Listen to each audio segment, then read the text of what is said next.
بسم اللہ الرحمن الرحیم۔ رسول اللہ صلی اللہ علیہ وسلم نے فرمایا، تم میں سے وہ شخص میرے نزدیک زیادہ محبوب ہے جو زیادہ اخلاق والا ہے۔ دنیا مسلمانوں کے لیے قید خانہ اور کافر کے لیے جنت ہے۔ مسلمان کے لیے حلال نہیں کہ 3 دن سے زیادہ اپنے مسلمان بھائی سے قطع تعلق رکھے۔ حقیقی مالداری دل کی بے نیازی ہے۔ دنیا میں ایسے رہو جیسے کوئی مسافر یا راہ گزر رہتا ہے۔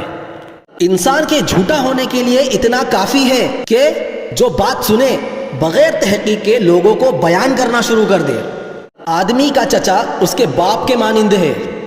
جو کسی مسلمان کے عیب کو چھپائے گا، اللہ تعالیٰ قیامت کے روز اس کے عیب کو چھپائے گا۔